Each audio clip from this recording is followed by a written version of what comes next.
Halo anak-anak semua. Hari ini kita akan belajar tentang NKRI, yaitu pelajaran pendidikan Pancasila kelas 4 semester 2. Pembacaan teks proklamasi kemerdekaan Indonesia dan pertama kalinya bendera merah putih dikibarkan merupakan peristiwa penting yang menandai berdirinya Negara Kesatuan Republik Indonesia atau yang kita kenal dengan NKRI. Nah, dalam Undang-Undang Dasar 1945 Pasal 1 Ayat 1 yang berbunyi negara Indonesia ialah negara kesatuan berbentuk republik, NKRI merupakan bentuk negara yang terdiri atas wilayah yang luas dan tersebar dalam berbagai macam adat, suku, budaya, serta keyakinan yang memiliki tujuan dasar menjadi bangsa yang merdeka, bersatu, berdaulat, adil, dan makmur. Nah, untuk selanjutnya kita akan mengenal dan mempelajari yaitu bentuk negara. Bentuk negara Indonesia adalah negara kesatuan.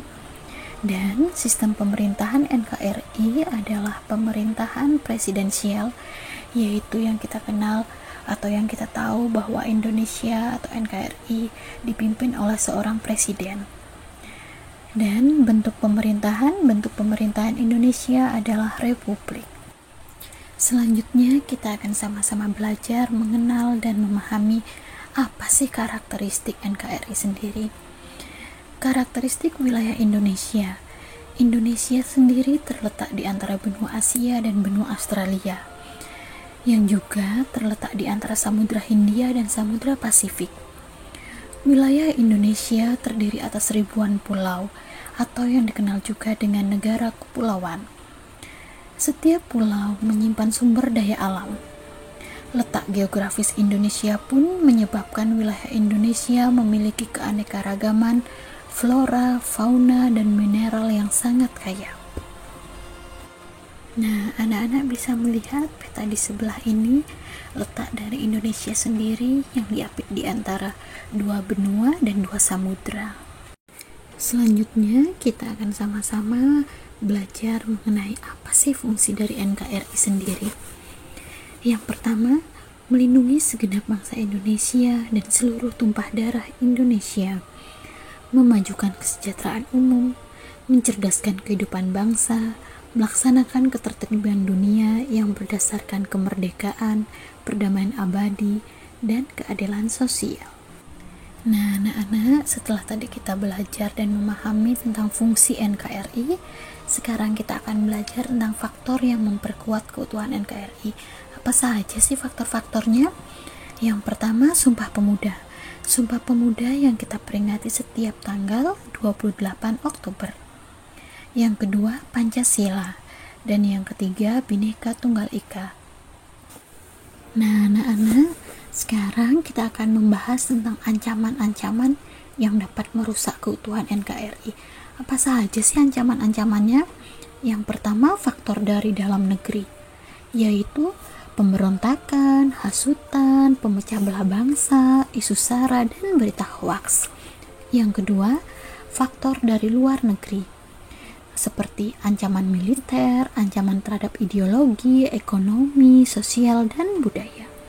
Selanjutnya, anak-anak, sekarang kita akan belajar, kita akan membahas dan memahami arti penting keutuhan NKRI itu apa saja. Yang pertama, NKRI menjadi kebanggaan kita sebagai bangsa Indonesia.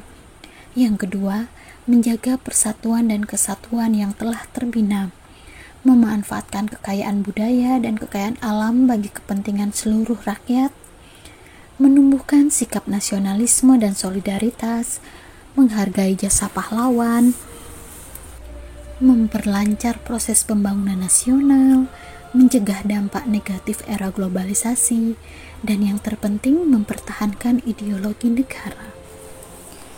Nah, anak-anak, sekarang kita akan belajar tentang manfaat adanya keutuhan NKRI. Yang pertama, memperkuat jati diri bangsa. Kedua, keutuhan dan keamanan negara tetap terjaga, menjadi bangsa yang kuat dan berdaulat, adanya kemajuan bangsa dalam segala bidang, dan terciptanya suasana aman, tentram, nyaman, dan sejahtera. Nah, anak-anak, setelah kita belajar bersama tadi, semoga kalian lebih paham, lebih mengerti, dan yang terpenting tetap semangat belajar dan jaga kesehatan. Sampai jumpa di video selanjutnya. Jangan lupa like, komen, dan subscribe.